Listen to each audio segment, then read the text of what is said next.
Welcome, everyone. We are so glad that you are joining us. I'm so excited to introduce our special guest today, Sarah McCrum. Sarah McCrum is a leading money consciousness coach and the founder of Thank You Money, a program that teaches people how to transform their relationship with money by learning the inner skills they need to meet the challenges of money, business, and family life so they can live more generously with themselves and others. Sarah, it is such an honor to have you here today. Welcome. Thank you so much, Alkemia. Oh, so I am thoroughly excited for our session just because I am someone who's read one of your books, which I'm a huge fan of, and I have never come across a book that really inherently goes into the system behind our world of money, or really kind of give and receive, and who kind of manages that system, and then the wisdom that comes with that. So yeah, I remember just when I read it, how profound every word in that book was. So a little bit of background, coming into you writing that book was sort of, you were on this exercise of your own to deepen your relationship with money. So can you give us a little bit more background into what inspired your work behind what you do? Yes, I was well into training with Chinese masters by that time. When I wrote the book, I think I'd been training for about 20 years already with a couple of Chinese masters. So I was very much into energy. We talked about, and I thought about energy all the time. And my lens on life really was a lens through energy, life energy, health and well-being, nature, very nature aligned, because that's the Chinese system going back thousands of years. But I had this really horrible business failure, and it was a miserable experience in every way. And it was also proof to me that something wasn't working. I'd learned so much about energy, but failing in business was clearly not a great outcome. And so I was given this little book, which was called How to Become a Money Magnet. It's not actually really my kind of book, funnily enough, but things were fairly desperate at that stage. And there was an exercise in there that said, what would money like to say to you? I just started journaling, like you do. And my pen literally took over and started writing for me. And I was watching the words come out of the end of it that were completely not my words. And the very first thing it said, this was money talking through my pen. It said, I would like to tell you to love me. And I wrote about 2 pages, not a single mistake, just handwritten script. And the final words were, I will love you. So actually what happened was I then wrote lots and lots of messages from money, because it was such a beautiful experience of meeting this energy of money. I came to understand it was an energy that was talking about love, which was quite different from my understanding of money. It was so beautiful and so heart-opening and kind of a relief from the usual pictures of money. And that's why the book ended up being called Love Money, Money Loves You, because that was the beginning and the end of the very first message I received from money. Wow. And you know what, Sarah, for me, there was something, I think I heard about it from someone, and then I remember seeing that title and reading it. And there was something about it that was like whispering in the back of my mind, like, you have to read this, But when I read the title, what I will say, what was in those pages was not quite what I was expecting compared to other books that I had read on money and wealth. And, there's so many out there, so many amazing ones.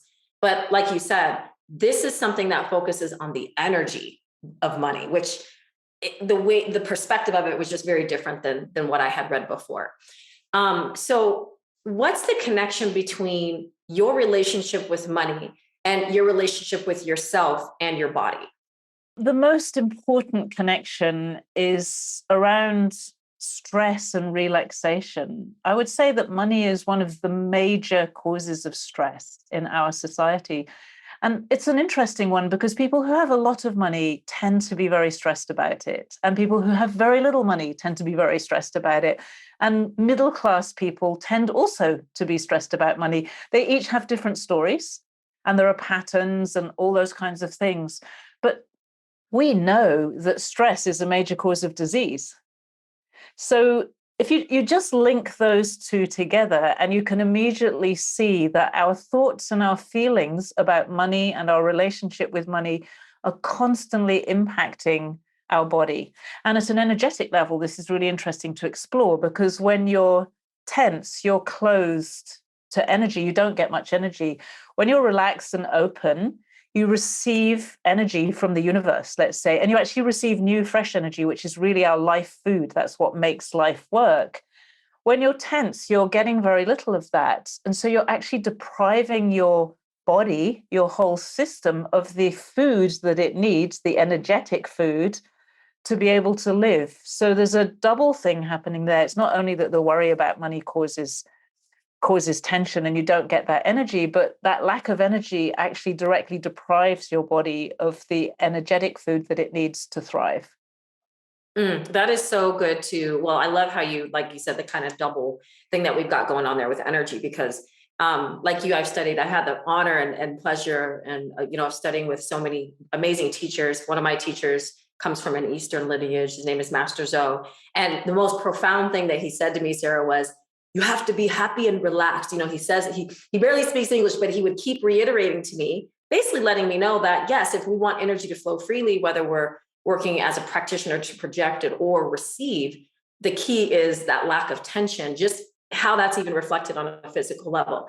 And yes, stress is one of the number one causes of disease. And I think a lot of us were never really taught how to manage and process our stress. But what's really interesting to me around this whole conversation with money is, when we're working energetically with it, and I work a lot with the chakras, right? Each one sort of has a different governance over it.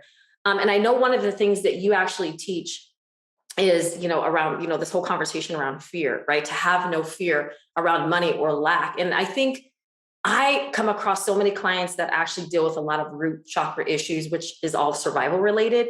And I know that money is heavily connected to survival issues. So with this whole like fear around money, how do you speak to that? Because I feel like there is a lot of fear, like you said, no matter middle class or people who have it, people who don't, there's this still underlying stress that's sort of circulating around this whole energy of money.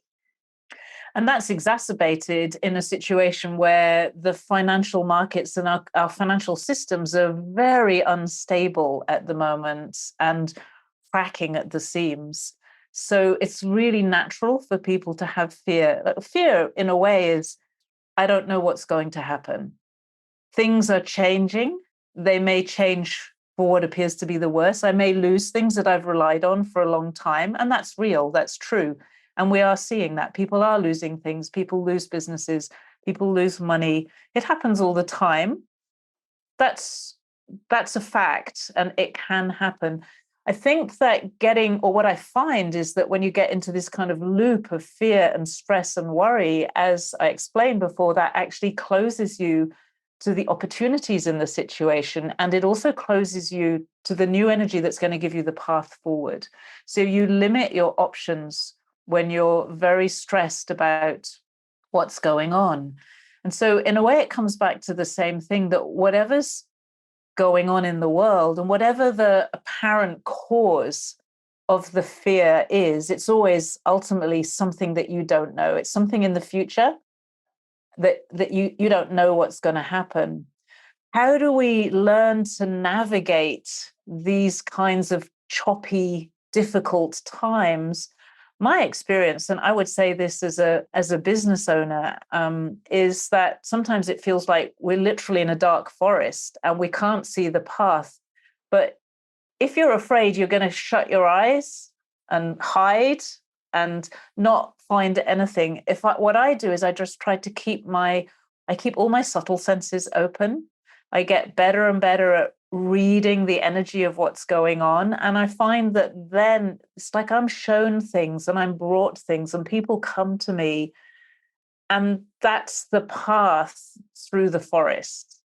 And I don't really know. I don't even have a map a lot of the time. And it actually says that in the book. It says there will be times that are coming coming in the future. And this was written 12 years ago, where you will literally not be able to see one step in front of you.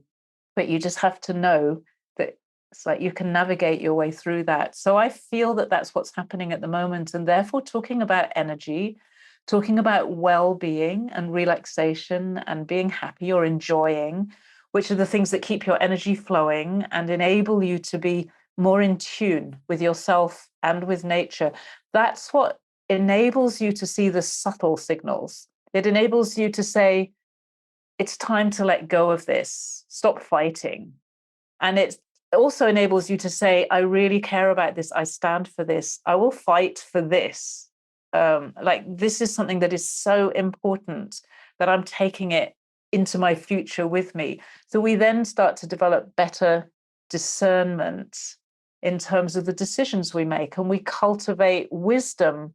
And for me, wisdom in decision making is so important at a time like this, because that will take us towards a better future. We don't really want to maintain dysfunctional systems. So we need to have all our skills in place to be able to navigate towards a better future. So profound. And, when I read your book, Sarah, I felt so much love behind the words, the message itself. In all of those pages, there was this underlying love that was woven into every sentence, and I felt it.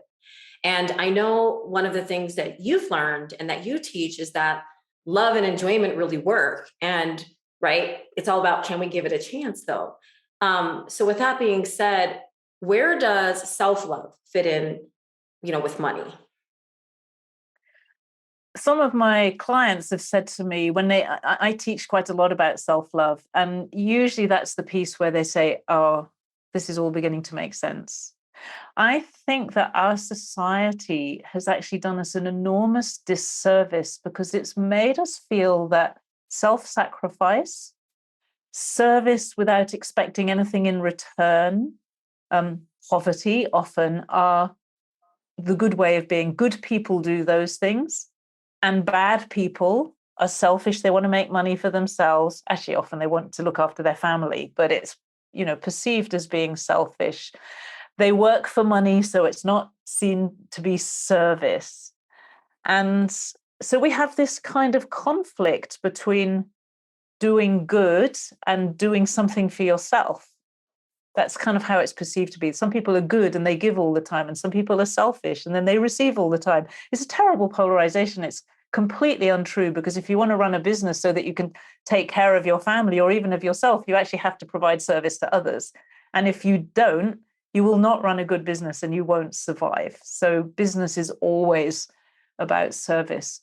But what I find, and what I had to learn from my book, because I didn't have this before, is that if you ignore yourself and your own needs, but more important than your needs even is your wishes, like your natural inner desires to have a rich experience of life. If you ignore that, you cut off the whole system of the energy of money. And that's why we have people who serve. Their word is, I'm in service, or I love to serve people. They do it for years and they hardly receive anything, because the circulation isn't there. And it's why we have wealthy people who are running businesses that support maybe tens or hundreds of families just by paying wages, quite apart from anything else, who feel guilty and selfish because they make money. But the fact that they make money is what enables them to keep all of those other families with money. So we've kind of inverted our understanding of money so strangely that it's kind of messed with our own, almost like it's messed with our instincts around it. And we don't know how to read it with any clarity anymore. So for me, self-love is about recognizing yourself. It's recognizing, and this takes some doing sometimes, like really recognizing and honoring your own wishes for your life.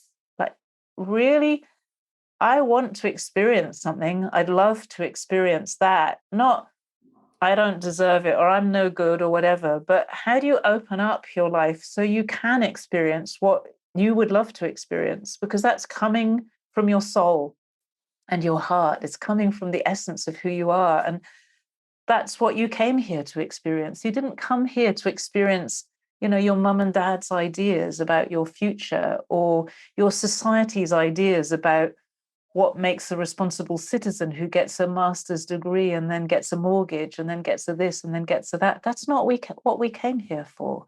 So self-love brings us back in touch with who we are, and that fundamental drive for life that gets expressed through these beautiful wishes that we all have inside us. And they are the wishes that the system of money, the energetic system of money, most easily, naturally, and gracefully fulfills. Mm, absolutely. And, I love how you mentioned circulation because, as we know, and in any type of energetic practice, well, energy in general it's dynamic. It wants to flow. It does not want to be restricted. So yeah, I think it's more of not just, that I see this too with that fear, like when I get the money, I hold on to it so tight. And then we cut off our ability to circulate it. So I think that's really powerful. Ultimately, I see so many money wounds at the end of the day. And like you said, it's really deeper than the money. Money is just sort of one of the branches on the trees as to, our deeper rooted issues when it comes to our healing journey. But it's such a major part of it, right? Like a major limb. So how do we heal? How do we start that process of healing our relationship with money? And I know for you, in your book, I love how not only did I feel the love, but like you said, and just to kind of reiterate, your book starts out with that message of love. And so, everything starts with love. I believe that love is the highest vibration in the universe. And we're here to learn more about what that is, right? Through not only self love, but giving and receiving love. But, it starts with love and it ends with love. And you put that in your words with the first thing I want you to know is that money loves you. And at the end, right, love money. So where do we start with how to heal, right, when it comes to healing our relationship with money so that we can increase our vitality? One of the things that feels really important to me, and it took me a long time to recognize this, and it's so obvious, is if your understanding of money isn't really based on love, it's really difficult to change your attitude towards it without changing your understanding of money. And if your mind is full of fear about money, it's very difficult to use your mind to fix your mind because your mind is the problem in the first place.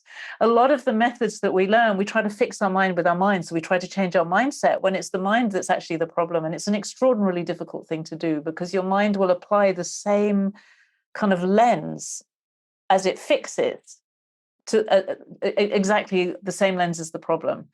So I find that it is really necessary to go and look at, change your understanding about money. And that's what I feel is the value of the book, is that it enables us to see money in a completely different way. There are many other books, as you mentioned, Alkemia, that also teach you a lot about money. So engage with money and learn about what it really is. That's the first thing, because it's so it's like you're pushing against your own self if you try to change it without changing that first. And then as you learn about money, what is likely to happen is you actually start to feel more relaxed about it anyway, because you begin to realize that it's not an energy that's against you. It's not being withheld from you.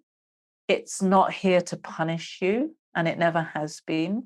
It's not something to be afraid of. And so you start to feel like, there's this energy or there's this presence in my life that I can feel.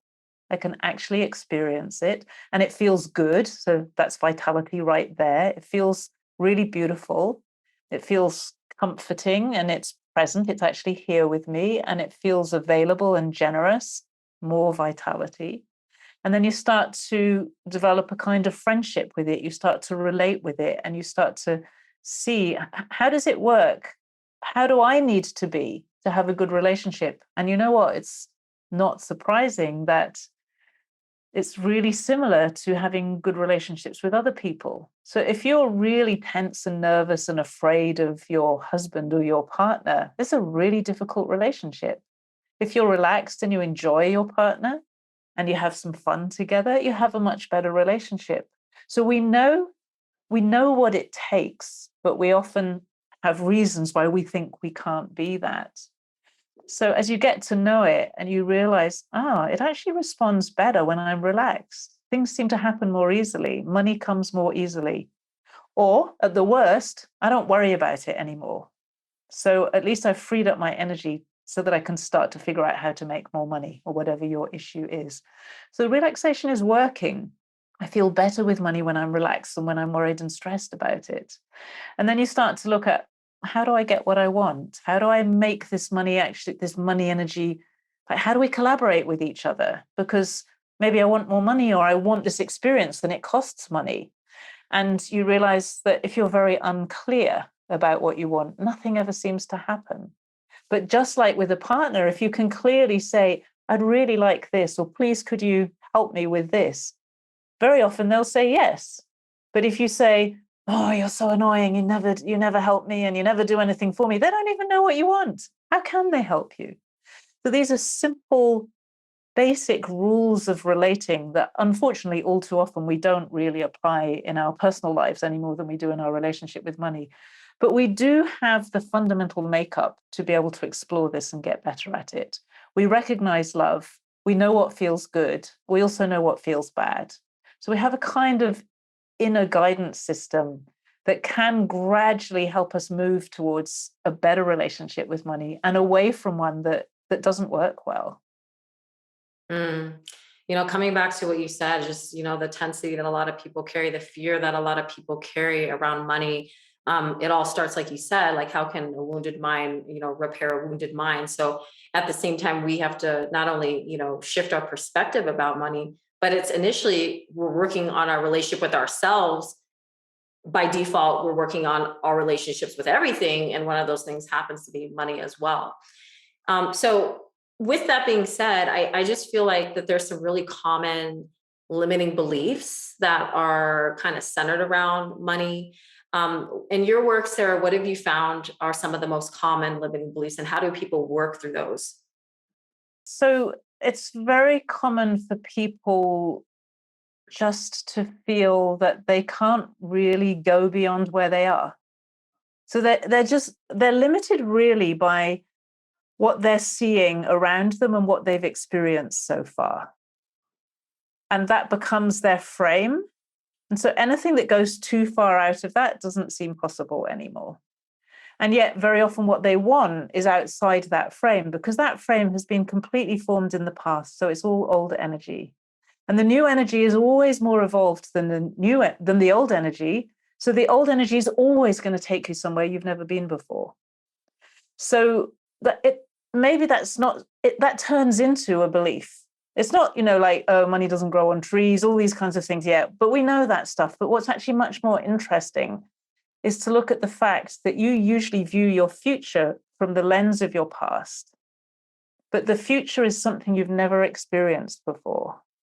And so if you constantly frame it through the old energy, that's like constantly eating moldy food out of your fridge instead of fresh food. The new energy is the fresh food. The new energy is what brings you health and vitality and money. If you keep eating what you used to be, you actually keep feeding what you used to be, and that is not the person you're becoming. So that's detrimental to your health and well-being. It's detrimental to vitality, and it's detrimental to money. And what that means is that we really need to learn to face the unknown, to face the future. We have references in the past, but they're just things we've experienced. And to be able to ask for what you want and to move towards what you want, what you'd really love your life to be and to become, to do that with an uncluttered heart. All that past energy kind of puts baggage on your heart, and your heart feels heavy, and then your mind has to work overtime to try to make up for the heart that is burdened with the past.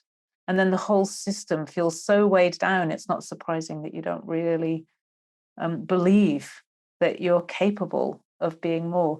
But what I can say is that humans are incredibly creative and resourceful. Even if you're not a creative type, you have a different way of being creative. You might not be full of ideas, but you can create realities in your life. That's who we really are. And school didn't help us to become that on the whole, and nor do jobs, and nor do universities, and all the things that we think are terribly important. But that's your fundamental nature. And so if you can get this orientation, just recognize that your future is always unknown. Your past is always what you know, but it's gone, it's done. And therefore learn how to face the future and how to conceive of yourself moving into a future that's becoming more and more who you would love to become. And that will include money and resources and relationships and business and all the things that make for a rich life. And I think a rich life is what we're wanting to live. Absolutely. Well put. Amazing.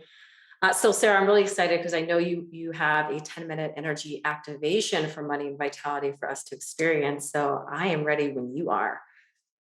Okay, well, let's activate this relationship between the energy of money, which is what actually becomes money, and vitality. So let's close our eyes and allow your energy to settle down. And let go of the words that I've been saying. There's lots of stimulation when you follow the words.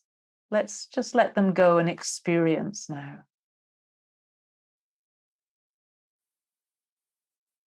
Open up to feel, to sense the energy of money that is all around you and is also inside you.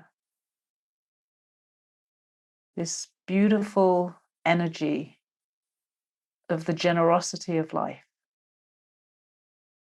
expressed through you.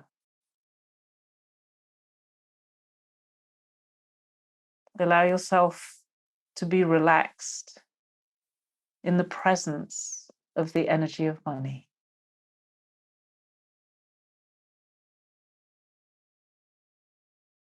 Allow yourself to experience, to touch into the love that is the root of the energy of money. This is an energy you know in your soul, in your being, and in your consciousness.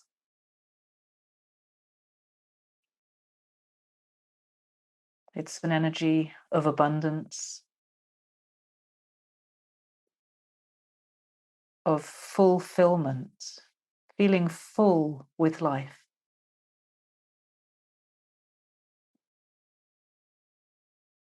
And it's a very rich energy, rich in experience,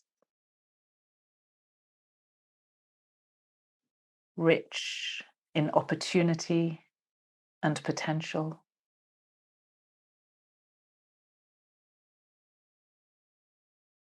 Rich in its direct connection with you and your deep inner wishes for life.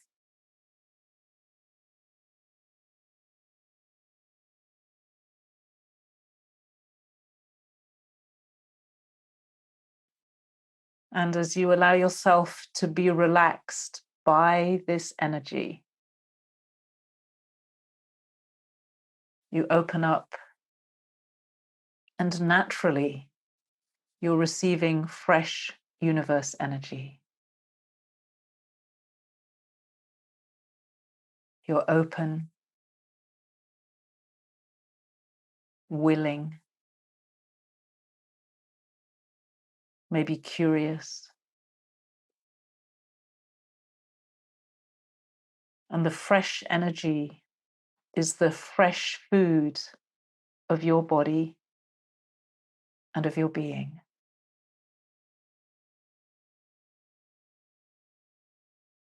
It's what makes you alive.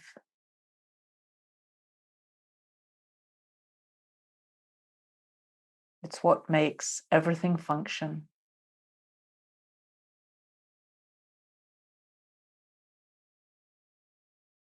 And it's the coding of life, the coding of your future flowing towards you and into you and through you, becoming your reality.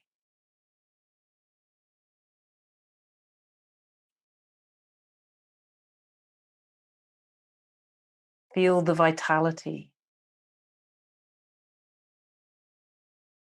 the aliveness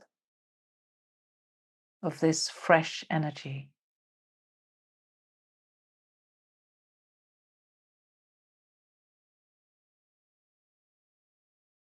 And let that aliveness melt through you and express itself through you.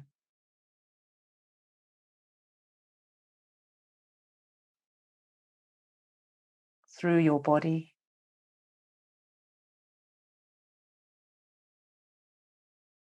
through your internal organs,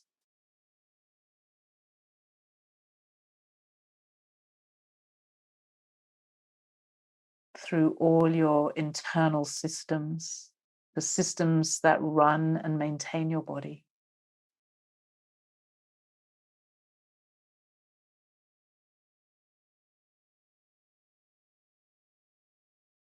Through the structure and the fabric of your body.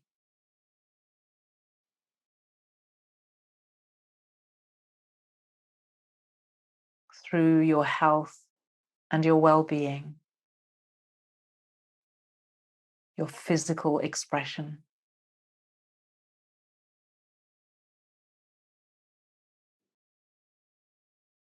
And through that body as it moves through life, working, playing, doing business, making money, investing, paying, and all the other activities associated with money.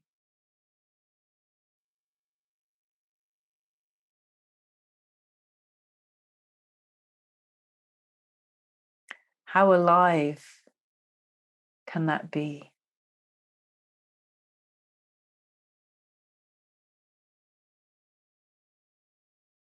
As the energy of money is being activated and cultivated deep within you right now. It's growing. It's connecting with your natural desires and wishes, the wishes of your soul.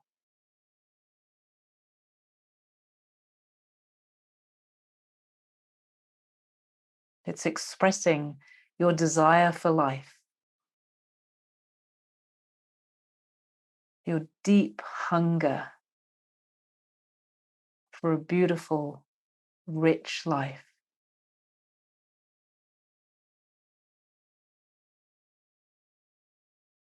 That fulfills whatever it is that you're wishing to experience here.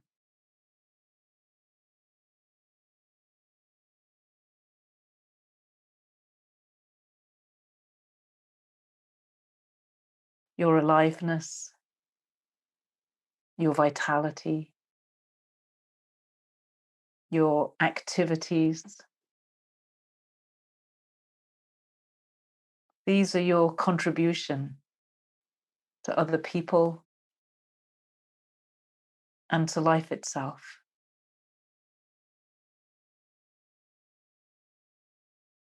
As you express life,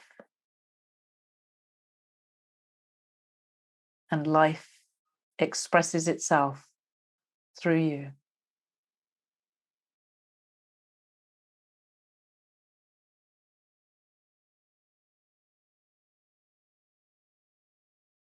So let's enjoy this moment.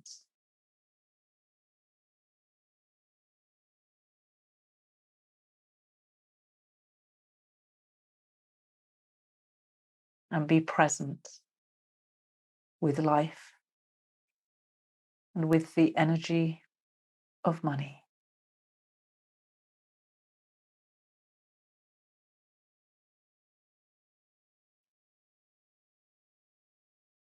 And as we start to come back into our normal waking consciousness, allow that energy to come with you. So gently, when it feels like the right time, You can open your eyes, but let's stay connected. Let's stay aware of this energy of money that is in you and around you and always present with you. Thank you. That was so beautiful. Thank you, Sarah, for that. That was needed. I can say that on just behalf of me, and I'm sure many other people. I just want to thank you so much. That was absolutely beautiful and very profound experience. So much was covered today, and just that meditation alone. This is something that you want to come back to over and over again, right? This is one of many reasons why being able to purchase that premium access to the summit is absolutely beneficial, right? And it includes unlimited access to all the summit sessions. You can come back to, for instance, what we just did, and re-experience it for yourself, transcripts, and then bonuses, which I know you have a lovely bonus. So I want to get into some final thoughts. Given what you talked about, Sarah, what is one thing that you'd like to leave us with today, or as a next step, our listeners can do to make changes in their own lives? Be curious. Be curious about money, and just assume that most of what you've learned about it is probably not really true. That curiosity will take you to places that you never knew that you would go to in your life. That's what I found. And it will bring you the information that is valuable for you at the right time. Be curious about money and your relationship with it. Love it, love it, love it. Sarah, I want to thank you so much for your time, your wisdom, your energy, and your participation. Thank you so much. Thank you for having me, and it's a beautiful experience sharing this. I really appreciate it. Yeah, absolutely. So profound. What a great session, everyone, with Sarah McCrum. May we all channel that inner curious George within ourselves so that we can deepen our relationship with money and know that money loves us. Thank you all so much for listening. Blessings.